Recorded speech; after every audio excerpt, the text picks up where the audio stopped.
Welcome to Counselors Online Services, or COLS. This video will show you how to generate reports using COLS. To begin, select Reports from the Service Links menu. There are 4 reports to view. The Applicant Status Report includes information about university and program choices, entry points, and more. You can review the reports from the current cycle or previous cycles. You can adjust the fields to generate your own custom report. Enter your search criteria and click Submit. You can open the report in HTML or Excel format. You can sort your columns as needed. The Insufficient Credit Report lists students whose current course information shows they will not receive 6-4 credits by the end of the school year. You should run this report after each of the April and July grades collection periods.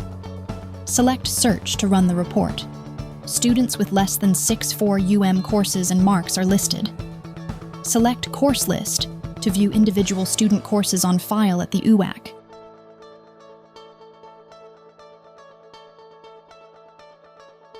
You can export the list to HTML or Excel. You can make any required updates in academic information. In mid-July, the UAC will email the students who appear in the July report. The Board Applicant Status Report functions the same as the Applicant Status Report, but is for school boards. Enter your search criteria and click Search.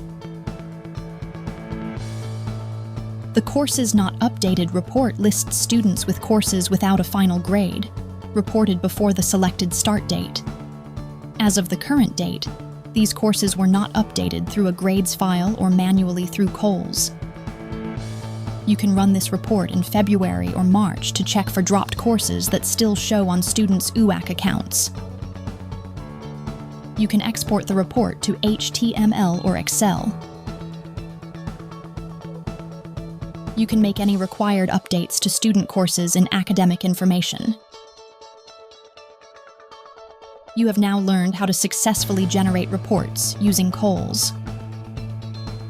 For more features and tips about using COLS, check out the COLS resource section on the Guidance website.